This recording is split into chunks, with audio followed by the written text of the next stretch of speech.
Hi, welcome back to the Grow Lab on fundraising. In this section, we're going to talk about the term sheet and how to negotiate it. First of all, congratulations. If you've received a term sheet, you've overcome a major hurdle that few companies and few founders will ever make it to. Less than 0.1% of companies ever successfully raise money from venture capitalists. Once receiving a term sheet, and if you like that investor and intend to take their money, it's okay to ask them if you can circulate that term sheet. Armed with a term sheet, you'll find it significantly easier to get the rest of the money for your round. There's an old joke in venture capital that says, when it comes to investing, if you set the terms, I set the price. If you set the price, I set the terms. What that means in practice is that there's nearly an endless amount of ways to structure a deal, so be mindful of the details.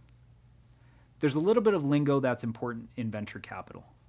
We had mentioned in Lab 2 that there are different corporate structures that are available. We used a C Corp for your company because it allows the sale of two different stock types, preferred and common. We're going to do a little bit of math now to make sure that these concepts are crystal clear. So imagine that there is a fictitious company that goes out to raise $2 million. They successfully get a term sheet giving them an $8 million valuation.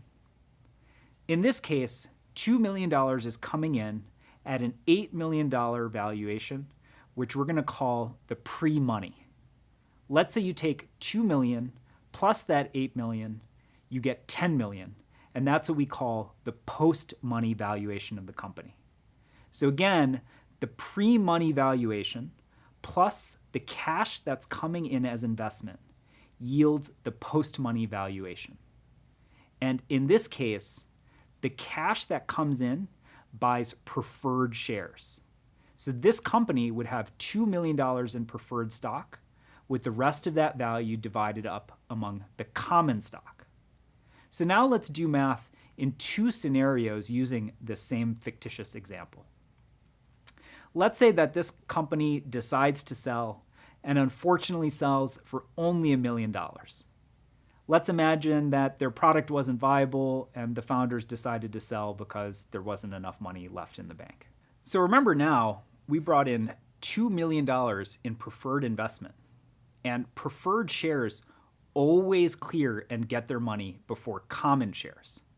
So in this particular fictitious example, if a company were to sell for $1 million, but there's $2 million in preferred stock that's been sold, then each preferred investor would only get 50 cents on the dollar.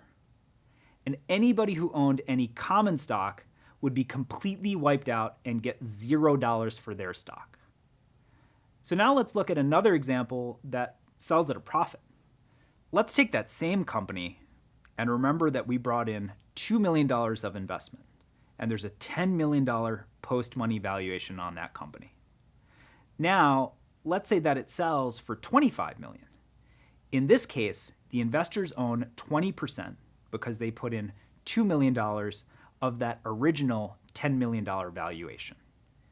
In this case, the investors would get back $5 million, with $20 million to be divided among the common shareholders. In this case, common owners do get significant value, whereas in that first example we saw, they were totally wiped out. So now let's chat a little bit more about the difference between preferred and common. Preferred stock means that it clears first in the event of a sale or shutdown. Preferred investors basically always get their money back first, except in a case where somebody holds a debt against the company. On top of this, additional terms can be layered that alter how that cash gets distributed in the event of a sale.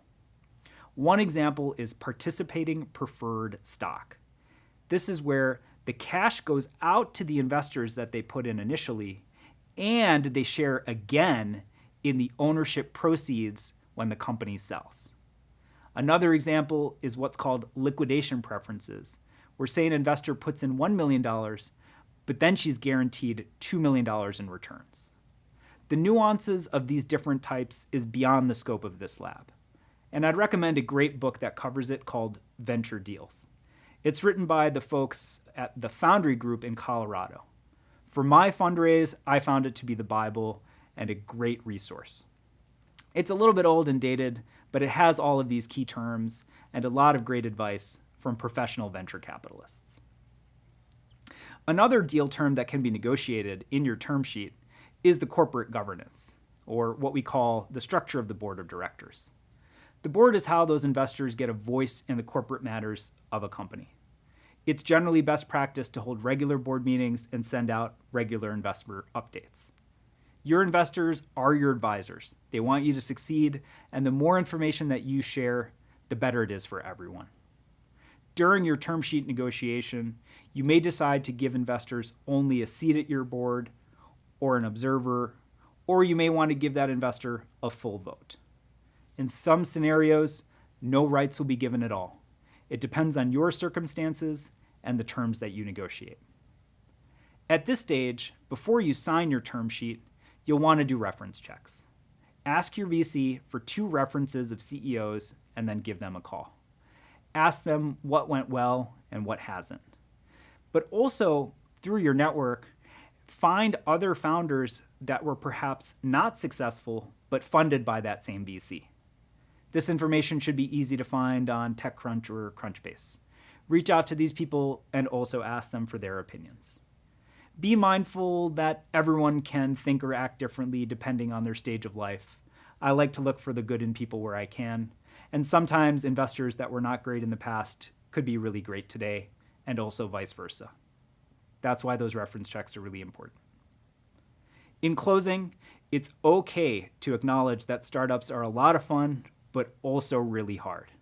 There's going to be tough times when you'll doubt yourself, or you'll doubt your co-founders, or even the viability of your startup. Hang in there and keep your head up. Ben Horowitz over at Andreessen Horowitz has a really great book called The Hard Thing About Hard Things. It's worth a read. It talks about his own experience with startups and the brutal reality of how hard they are.